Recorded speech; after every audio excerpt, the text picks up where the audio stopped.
Hello and welcome. This is Community Connections airing on OROMIA11, and I am your host, Anna Orr. Today's guest is Jaylani Hussein, current Executive Director at Cair, Minnesota. Please welcome him to the show. This is not going to be something you want to miss. Be sure to share it with a friend. Welcome today's guest, Jaylani Hussein. Thank you for joining me. Thanks for having me. I am excited to talk to you about the work of Cair, Minnesota and your advocacy here. Can you share with me just a little bit about the work you do and your footprint here within the Twin Cities? First of all, thank you for having me. And, Cair, Minnesota was started in 2007, but actually we're part of a national organization similar to the ACLU and NAACP. So we have chapters across the country. So the Minnesota chapter was started in 2007. But actually, the interesting about Cair is that two Minnesotans are actually the ones who started this organization in the 90s. They used to live here. So we have that unique connection to it. We are a civil rights organization. Our mission is really about empowering the American Muslim community. It's about building mutual coalitions that focus on justice.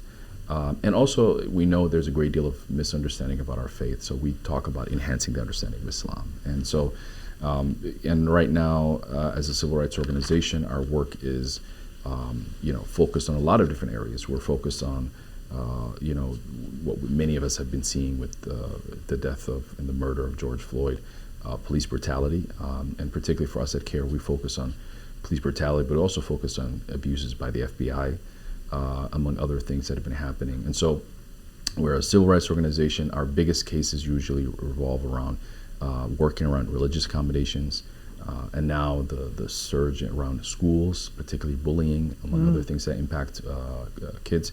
And in fact, our biggest, moving forward, one of our biggest projects is really addressing the achievement gap through education justice, which is impacting our communities of color.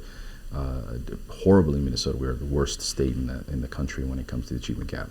So broad scope of civil rights issues is what we handle and work on, and I'm really, I've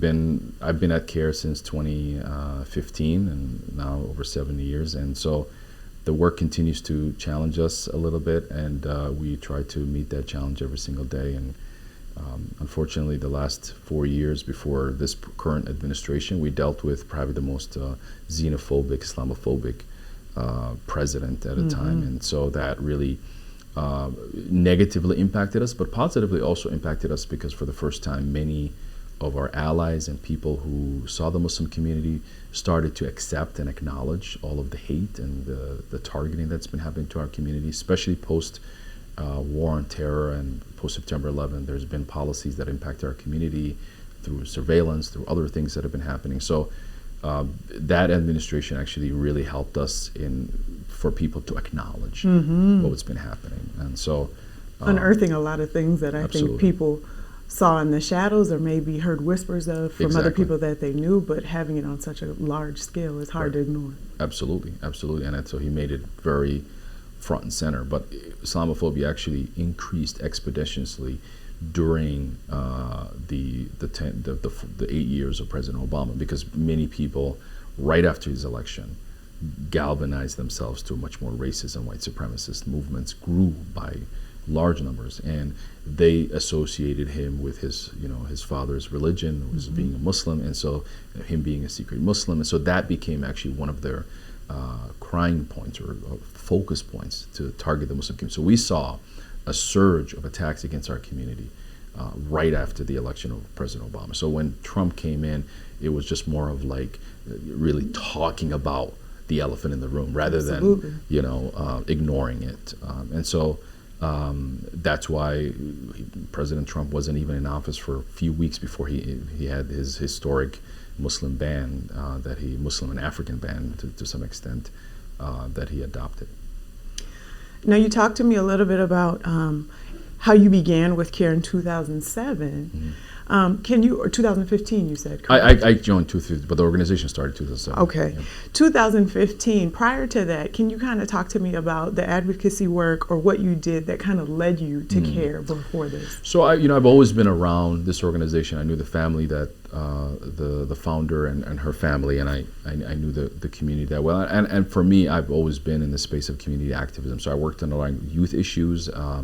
I used to help run summer camps and youth programs. And so, when you're already a youth activist, when you're a community activist, you kind of do a lot of different things. And so, naturally, I'm trained as an urban planner. Okay. And so my background is in urban planning. But, I've always been interested in helping our community in multiple ways. So when this opportunity came forward, it was kind of a no-brainer. And it also challenged me to learn new skills and new ways to be able to serve our community. And I didn't expect I remember my first week at Cair in January 2015. I go on NPR for an interview, first time ever, something like that. And then on Thursday we had a terrorist attack in France, and then just fielding the calls and responding. So that was my first week, and it just never really stopped. And so. But I'm really privileged and thankful to all the supporters. And that's the thing that people don't realize, is that none of us make a decision alone. We have our family, we have our mentors, we have supporters. So I am thankful to them to also challenge me into accepting this role and this opportunity. The belief that it really does take a village to not only raise children, Right. but also to cultivate a prosperous society. Absolutely. And to be in a position like this, a high-profile position that has a lot of responsibilities, you need your mentors and your community and your family to be in support of the work that you're doing. Now, you've talked about doing youth work and then having a background in urban planning. How did those two things play a role in what you're tackling right now? So it's interesting with community, with youth. I mean, that's one thing we realize now with our education justice work at Cair. Youth work is something really important for all minority communities that are struggling, because they're the future generation that we're aspiring to be much better than the generations before. And so I've been close to the youth movement, and particularly addressing some of the youth challenges. But now, for the East African community and predominantly the larger Muslim community here in the state of Minnesota, and to a larger extent, the most of the minority community, whether it's the African American community, Latino community, the Native community, the achievement gap, and whether you call it opportunity gap or whatever. But at the end of the day, it's not good. And for our state to have success, we need everyone to be doing well. And so, and our state is very well resourced. And so when you have that background of understanding that kids, you've worked with them in different settings, and I've worked also in juvenile treatment facilities, so I have experience on both sides of just working with kids that are, out and about, and kids who've actually had difficult paths to where they eventually ended up in a treatment facility. So that background helped me to really be more informed about not only the importance of this work, but also really being able to get to that next level. And for planning, it's interesting. I still do planning work at Cair, because every single mosque almost in the state of Minnesota has some form of land use opposition. So we have to know planning law. You have to know planning. Right. In fact, we have a cemetery right now that's going through that process right now as well. So as an urban planner also, it's about community engagement. It's the department that engages the public constantly on policy, on how to shape the city, what the future neighborhood should look like, what should, if a Walmart moves or this building is closed, what really should fit in there, and how do you keep the housing stock and the city and community organized. So it's a unique field, because it really crosses the line between policy and visioning and future, with really being a frontline organization that is supposed to represent the best and the most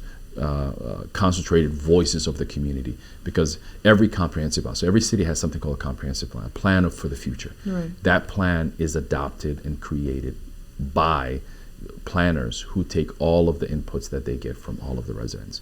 But we know in this field, particularly that through environmental justice, that those plans are limited to really white homeowners, reflection of white homeowners, right? And so they're diminishing that way. So as a planner, if you're able to understand the dynamics of getting input, community engagement, in everything else we do, public policy, advocacy, you really need that. You need to be able to pull people. You need to get people engaged. And you need to understand that sometimes when you engage people, you have to engage the people who are also unengageable to a certain extent. I think it's really important to not only acknowledge the work, like you talked about, planning and developing what our communities are going to look like in the future, because I think so many people don't realize how all of these things are connected. Right. We want society to be better for our children and for our children's children, but that means offering them better schools and giving them parks and providing them food resources. Right. And I don't think so many people necessarily know what that looks like, and that there are actual people who sit down and talk to people to help navigate what that looks like. Right. So I think it's important not only to have you here and to talk about the work of CAIR. I just want to take a moment and kind of read the mission and vision about CAIR Minnesota. I thought it was not only very poignant, but really important around the subject matter we're talking about right now. CAIR's vision is to be a leading advocate for justice and mutual understanding.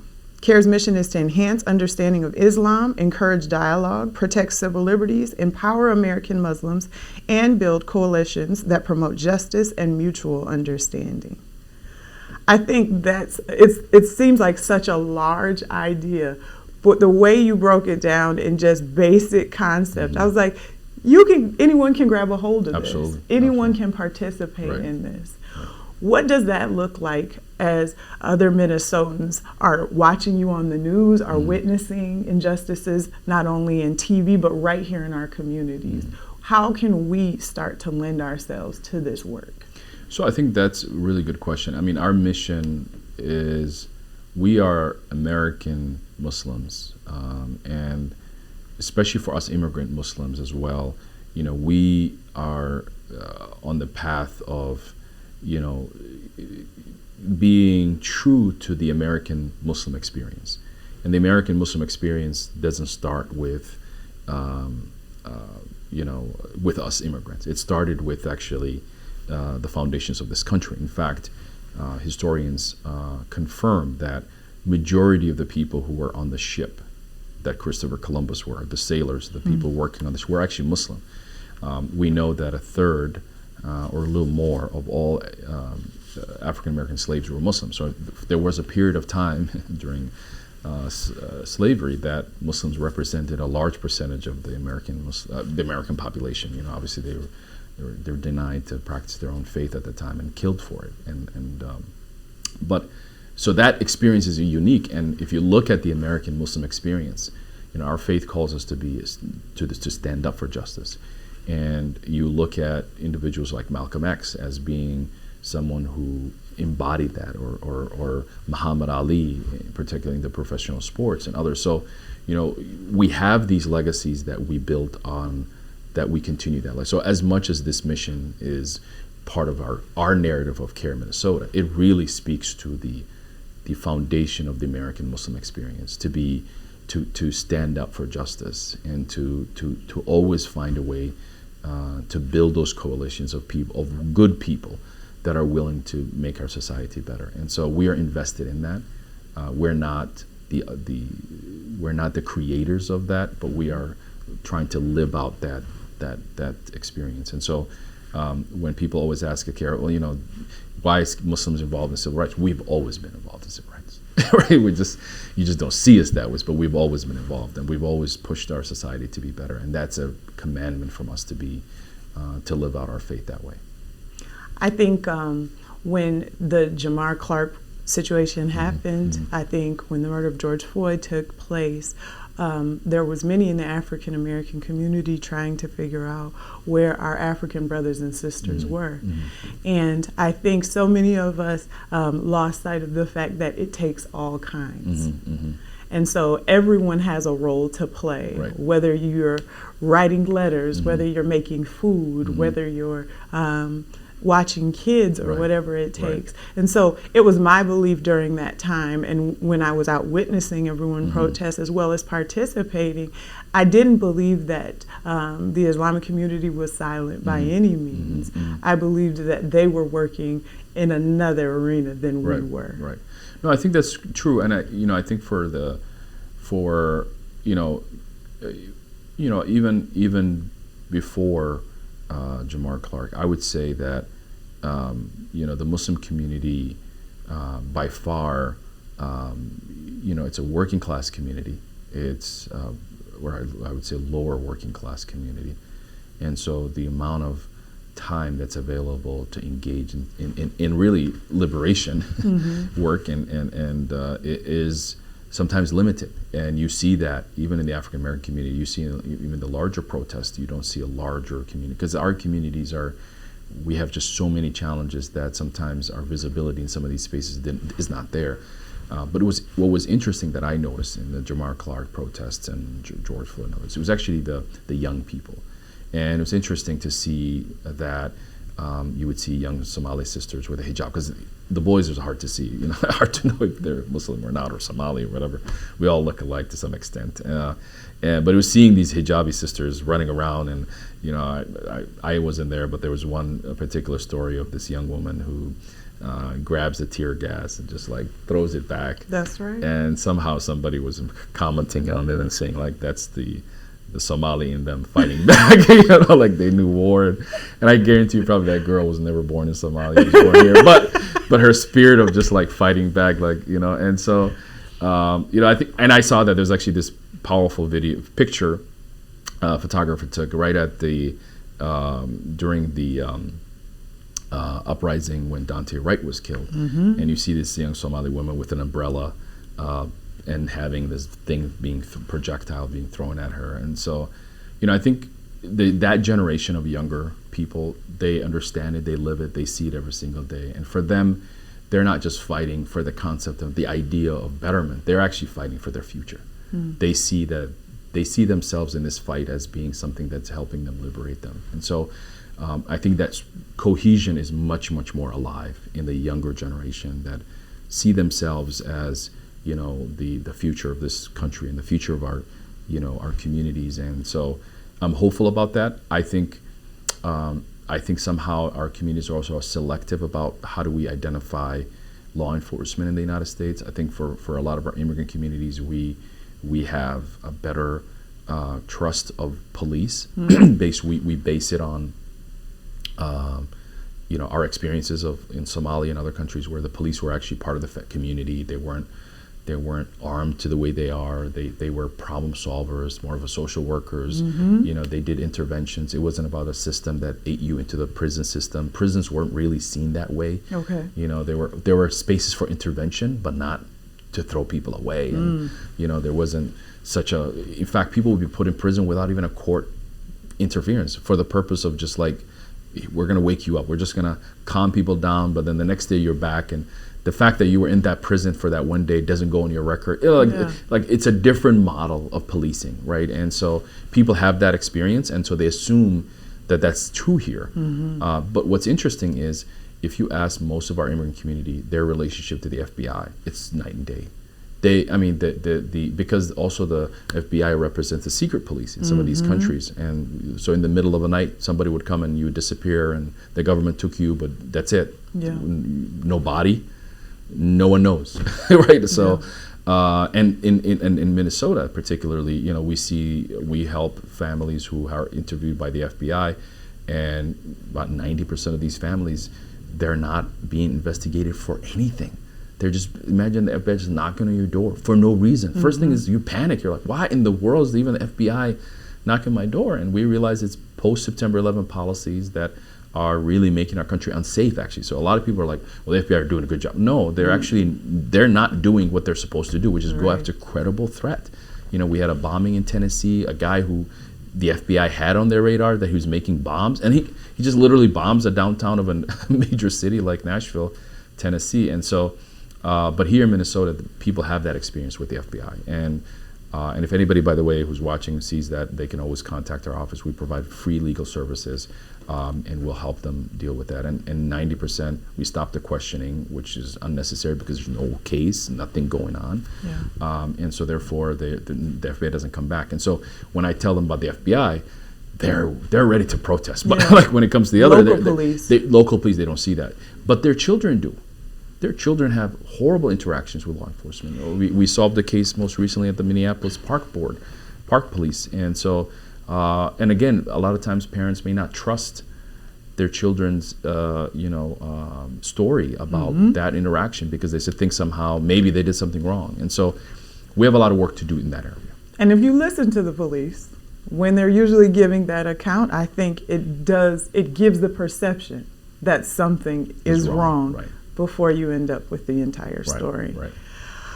I think a lot of what you just said was very powerful, and I hope those that need assistance or are receiving any type of harassment from law enforcement or from the FBI contact Cair Minnesota so that they can get the support that they need. Absolutely. I think there is a real sense of fear, not only locally with police, but also with the FBI, and it gives a sense of if you do need assistance, where can you go? Who do you go to? When we're taught since childhood, if anything goes wrong, contact the police, get help. Right. But if the police are the ones that are doing or perpetuating a crime against you, what do you then do? Right. And I think specifically to the Twin Cities, a lot of people that are African American look to the NAACP. Right.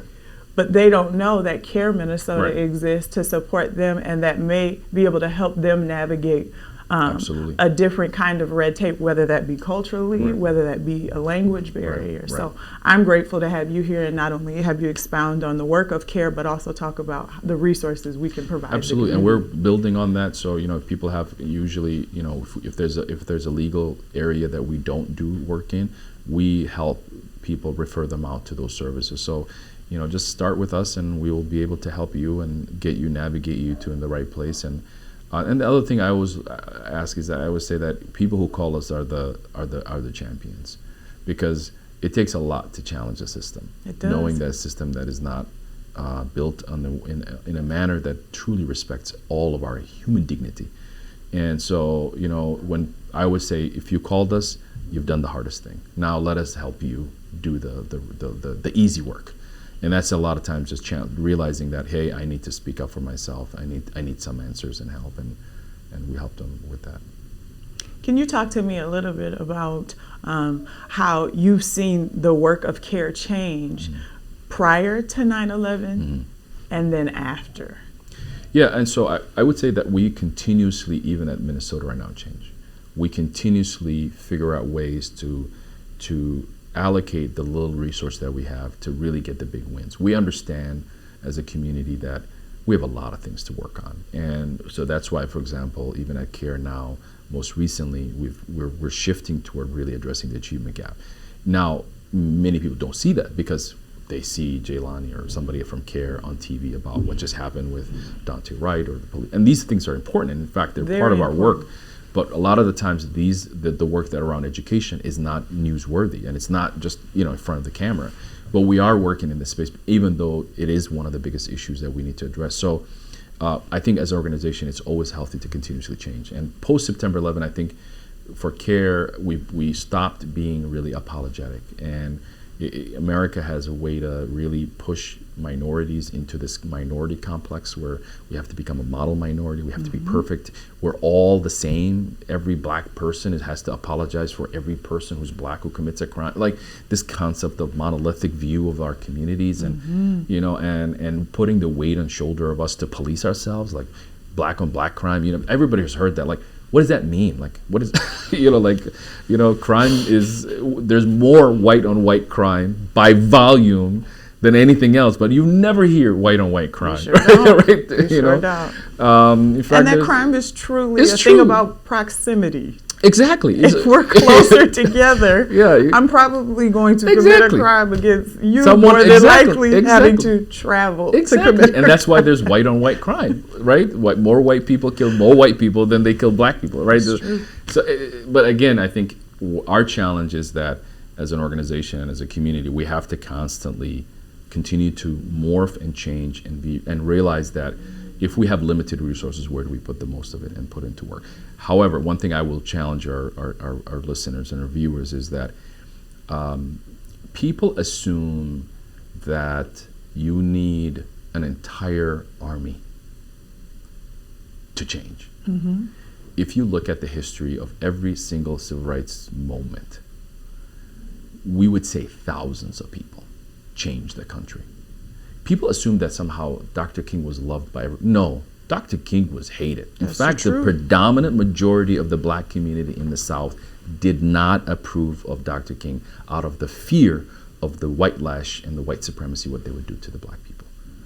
So when in this moment right now, with the post-George Floyd world and the climate that we're in, there's an assumption that we have to get so many people convinced on what is right. No, we just need few, dedicated, focused, and we will get where we need to get to. And right now, we're being called crazy people.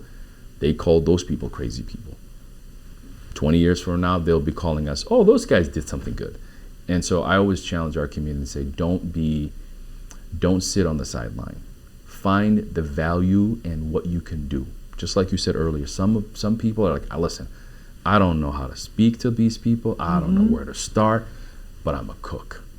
So every time y'all have an event, at least I'll make some food. Count on me for some food. And that's the thing. If you look at the civil rights movement, like the way that boycott worked in Montgomery was that they had a plan to how to get people to where they need to get to. They created their own bus system, right? And so that bus system required people who are drivers, right? So we always know Rosa Parks, but we don't know the countless drivers who drove people to work every single day to get that victory. That's true. The women and the moms and they have to sacrifice to be. So we have to think like that all of us have a role to play, and we have to realize that we have to give something to get something. And so I challenge our community to lead, to stand up, and to be counted by giving something back.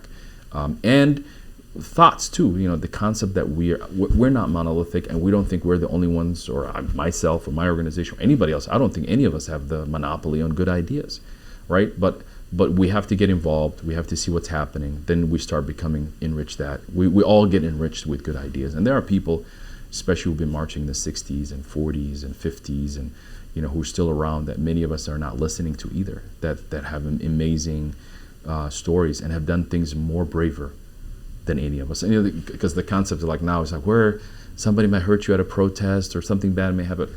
Man, I mean, you go back into those days of Selma, you may die.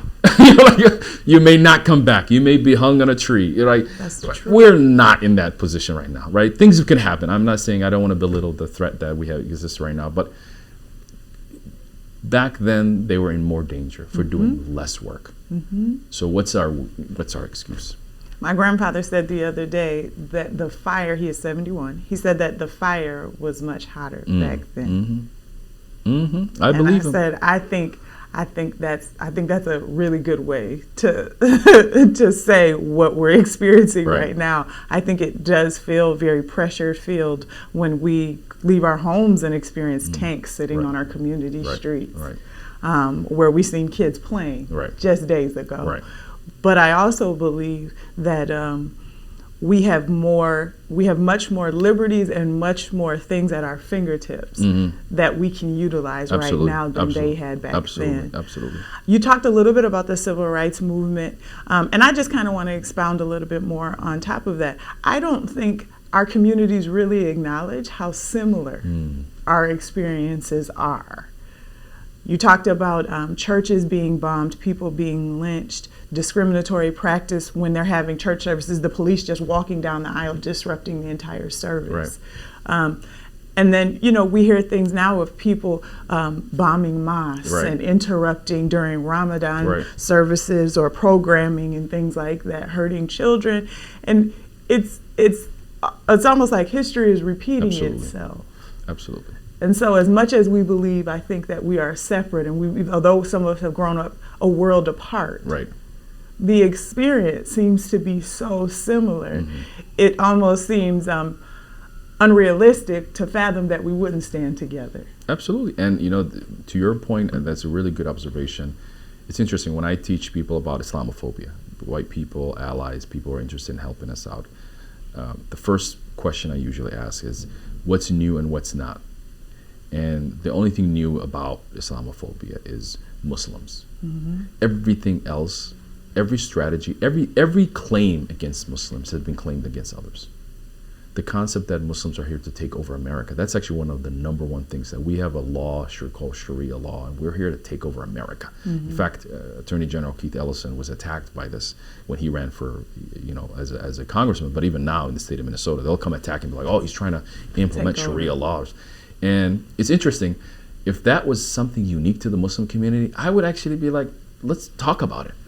they claimed that Catholics were about to take over America, and they had their own Catholic Sharia law that was supposed to, the Pope was supposed to take over. John F. Kennedy was supposed to make America Catholic.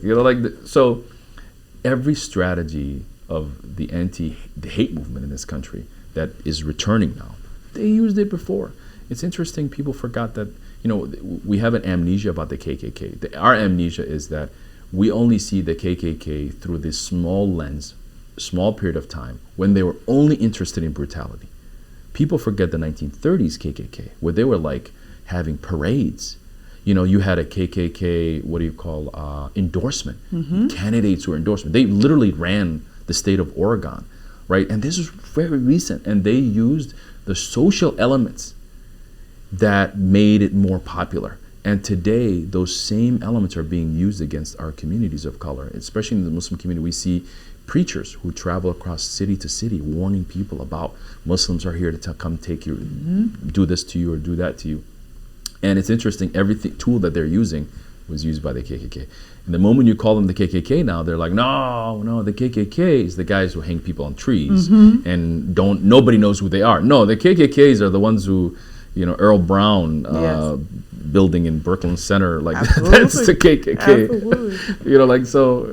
So I think history repeats, but I think our challenge is that for every generation is, do the activism repeat? Mm-hmm. Can we fight even stronger and better? Or are we recreating the wheel? And that's where I feel a lot of our younger activists are accepting a very toxic, what I call disconnecting from generational activism. And it's problematic because you can't put their shoes on and they can't put your shoes on. Mm-hmm. So the question is not about putting each other's shoes or replacing them or trying to figure. The question is, what can we learn from the past that we don't want to repeat, and what can we do in the future that's different than what they did in the past, right? And so I see that generational fight always. Younger activists are like, well, we got to do new things, and these people don't know what. No, it's, they worked in their own environment, and they got us to this point, and we should have to appreciate that. So a lot of times when I go to protests and I'm speaking, I always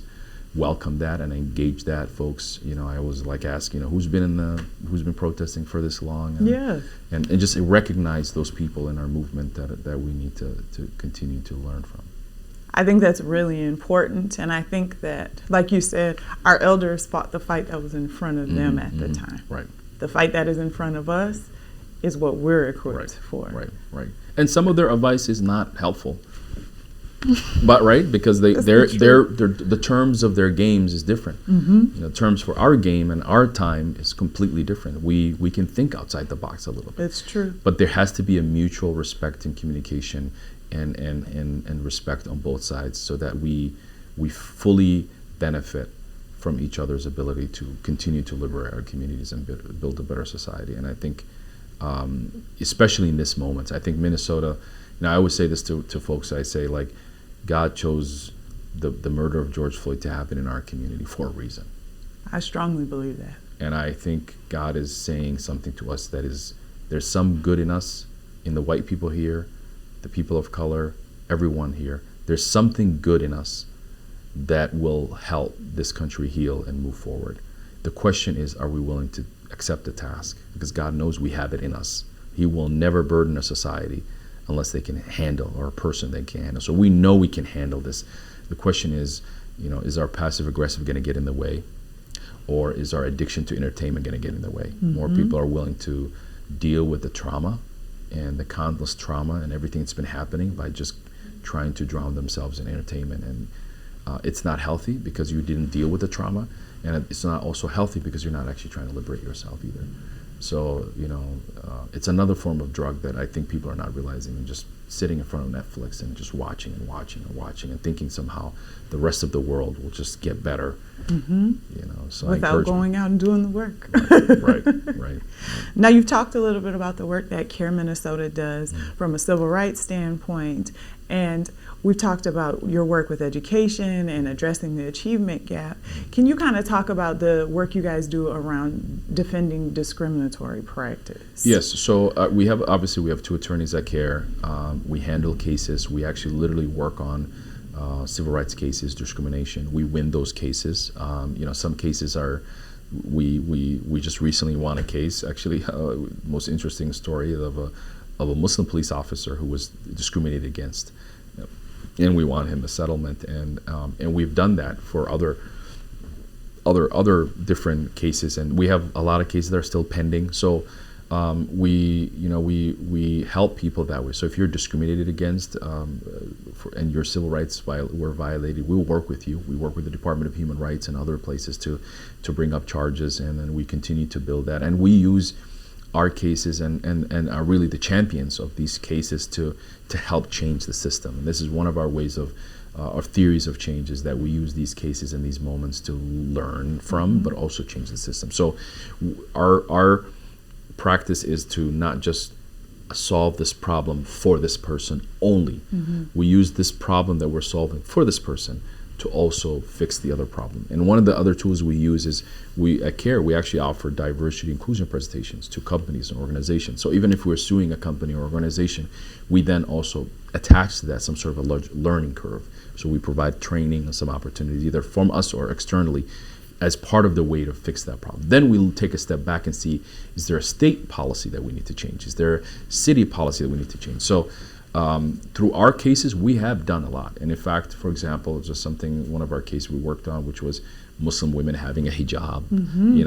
This actually predated my time at Cair, but that work now is fundamental to the entire hijab policy of all of the prisons in the United States. So one case that we had here has now a model that is implemented across the entire country. That's such a beautiful ripple effect. Right, and so we continue to do that, and so we have these wins that eventually continue to change systems. And we work with employers who fire people because of a prayer and among things, and some of those employers now are doing things that we didn't expect them to do, and they're great models for other companies and providing a better inclusive working environment. I'm glad you spoke to that. I remember being in college, and I went to school in a very small town here in Minnesota, and there was a Walmart there. And I remember a lot of the Islamic community and staff coming together and suing Walmart because they weren't able to pray. They weren't being allowed to pray or given space to. Right. And I was listening, and I'm coming from the city where, I'm like, you allow them to pray. That seems crazy. What do you mean? They're going to go back to work once they're done. It's not going to impede on anything. But that was one of my first crash courses, I think, in realizing people are being discriminated against in this way, and that it's affecting larger and larger groups of people. And I saw that they fought and won. And that they stuck together. And not only being in that small town during that time, but witnessing them do that. And that influence and how beautiful it was. I was even though I was looking like I'm not a part of the community, I looked and I was just like, you've got to be proud to see us still standing for what's right and what's necessary. And again, for a company like Walmart, it's a big company. For them to not allow for that it also shows that how these companies are interested in exploiting everyone. If they are treating their employees like that, how are they going to treat their customers? Right? How are they going to treat their neighbors and the other folks that are involved in their circles? And so that's a unique story. And I would say the one thing I learned about Cair is that, especially in the Minnesota Muslim community, uniquely to the Minnesota Muslim community, I would say that religion is important to them, and I've seen many of these similar scenarios where people are willing to leave the job if they're not allowed to pray and if they're not allowed to exercise their religion in a country that's built on freedom of religion, right? And I've worked with companies who say, I can't do this, and we've always found a way to make it work so they can continue to be at work and continue to pray. I believe we just had a situation here regarding the Amazon workshop. Yes. I think it was the Amazon warehouse. Yep. And they were saying that they were fighting to get some things passed, and to see them sticking together. And I was like, I know that's right. Like, keep fighting. That's an interesting story. So So Cair, so there's an organization called the Award Center, which was kind of founded by the work that we've been doing. And they're the ones actually working right now with a lot of the Amazon workers. So it's one of those Cair projects that became its own organization. Can you say the name of the organization one more time? It's called the Award Center. The Award Center. So if you are out there and interested in learn joining up Center, or learning about the center or experiencing something at your job and need support, the Award Center should be your next Google. The Award Center actually is a unique story how it got started. So one of our staff leads used to work for General Mills. And she talked about her experience in these places. And at Cair at the time, our mission and the work that we did, we literally focused on civil rights and violations of civil rights. But at these companies, there was a lot of violations that were happening that didn't warrant civil rights action, but were employees' rights, other types of employee rights. So Award Center actually grew out of that conversation of one of our staff members saying, this is what happened. And then we said, we really have to do something about it. Because we were doing some of the work, but there was so much other work that we weren't doing. So either we picked up on that work or we created an organization that filled the gap. And so that's what I mean when I say our organization, the way we see change is we see it through the lens of, let's not fix the symptom. Let's really fix the root issue, right? And so when we saw that gap, we could have just said, oh, it's really bad. We'll try to do some of that. No, we said, no, this is a bigger issue. Let's really sit down. And we did. Now we have an organization, and many Amazon workers have benefited from their advocacy and the work that they have done. And it's led to now asking for, holiday time off. And, that's the other thing. It's like, people just in America just kind of assume that, Christian holidays are okay. We all get them off. But any other religious holidays are like, good luck, no, I mean, everybody wants to have their day off. And some companies, it's not even the question of day off. Just mark it as a holiday. And anyone who works, pay them for time and a half, Absolutely. Holiday pay. Not everybody can celebrate. Just like in Christmas, even though it's Christmas, some people have to work. And so they'll have to celebrate their Christmas a little later, right? So, and if we're being honest, it's usually our Islamic brothers and sisters who are willing to work on Christmas, so that we can be with our families on Christmas. I don't think there's enough acknowledgement for that. And that's the thing. We add more holidays doesn't mean we have less production. We actually have more production because more people who don't celebrate that holiday will work that holiday. So you're not really pinched by it. And so I remember working with a company that in the state of Minnesota that was like, we talked about the holiday and they wanted to eat off. And then they said, we're going to lose another day. I'm like, well, listen, you don't have to close Christmas.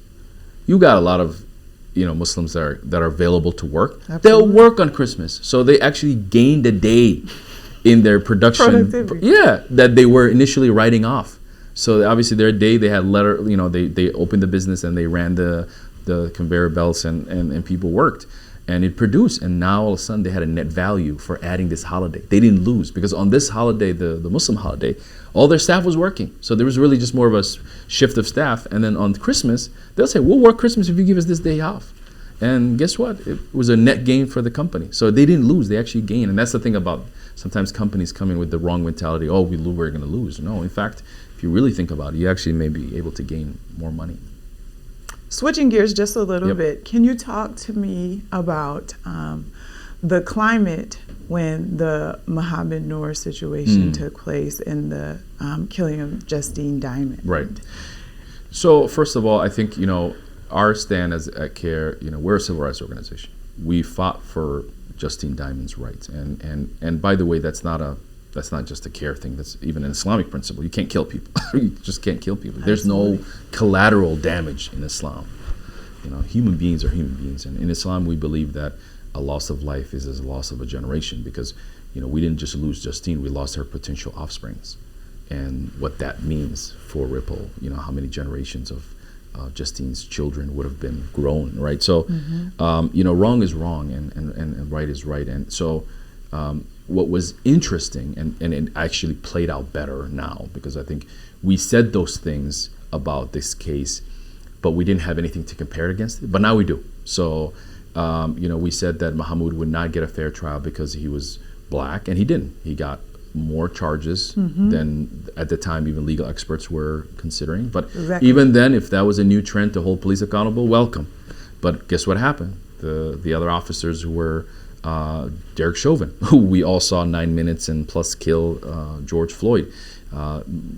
Mike Freeman at the time, who charged Mahmoud Noor, was unwilling to charge Chavez with the murder charges. Mm-hmm. It took Keith Ellison, Attorney General, to actually bring those charges, to enhance those charges. So that shows that as a black officer, you're not going to be treated the same as if you're a white officer, right?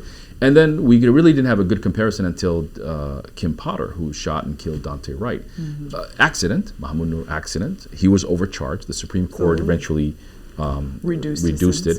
But even when they reduced it, they gave him a higher sentencing than Kim Potter. Kim Potter, they went below the minimum, level that usually we go for. And that's the thing. I think a lot of our audiences, whether it's our community or just a general white community, people always think through nuance. They get excited about, maybe this, maybe that. At the end of the day, what we want is a fair system, a system where it doesn't matter if you're white or black. If you commit something, you commit something. You're going to be held accountable toward it, right? And there's some acceptance of that. But when you see Mahmoud Noor charged more for the same crime as Kim Potter, and is serving longer sentence than the same charge, literally the same charge, right? He was an officer, she was an officer. He made a mistake and killed an innocent woman. She made a mistake and killed an innocent woman, according to both of them. The charges for both of them is completely different. They both now are charged incredibly different, right? And so I think Mahmoud Noor is at a point where it's a good example for the fact that white officers and black officers are never going to be treated the same until we actually step in and hold police accountable, all of them. And right now, we don't. So in our community, the East African community, I think they were surprised to see that. But I think as a community that's seeking justice, there's a beautiful verse in the Quran that talks about this. You have to seek justice even if it's against your own family, against even your own interests. So we are a community that has to seek justice, and we were proud and led protests and marches to seek justice for Justine Diamond. And but I think we also realize that the system is definitely not the same way. Justine Diamond got 20 million, George Floyd got 20 million. I expected George Floyd to get 50 million. I think the severity of that case and the way the world reacted, I think the city should have paid more money. And the amount of officer involvement. Exactly. I appreciate you speaking to that situation. I also have one last question for you. What is the hope that you personally have for the work that you've put out? Well, I think my hope I find every single day in two things. One, the courageous people that will continue to stand up. And for me to digress for a second, there's a young girl, and I know there's a lot of privilege in the story that I'm about to share, but Greta Thunberg, she's this climate activist. And I share her story because she did the most trivial thing, but still changed the world.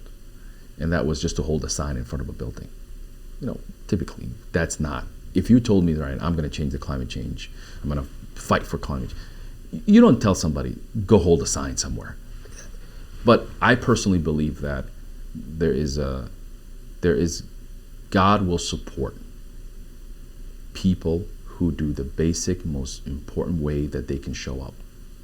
The rest will come from God. And if you're really genuine about what you care about, then you will have people supporting you, and from nowhere. So I'm hopeful about the fact that you don't need everything to come into play. We just need people just to do the littlest thing. And I know, putting up a sign in front of the house saying Black Lives Matter for our allies is like a good thing, but we need to do more. And we need to be consistent about it. And that's what Greta was. She was consistent. Every Friday she showed up and held a sign in front of her building, a government building. She skipped school, or she was homeschooled. I don't know what the full story, but it's a powerful story to showcase that. Be consistent, show up, and the rest of the world will follow. And then the last one is I'm hopeful because in the darkest of the days, I'm inspired by the past leaders who who did it, and we don't hear Dr. King's and Malcolm X and Rosa Parks and these amazing leaders that we have in our history books. We don't hear them complaining. They complained, but we don't hear their complaining. That's it. And the reason why is because the first sign of defeat is when you defeat yourself. So I'm hopeful that we stand on their giant shoulders, and we have no option but to go forward, and we're going to continue to do that. Thank you for your work, your continued work, and I look forward to speaking to you again soon. Absolutely. Thank you for having me. Absolutely. That is all the time that we have for today on Community Connections. We'd like to thank our guest, special guest Jaylani Hussein from Cair, Minnesota, and his wonderful staff for his time today, and we look forward to having him again soon.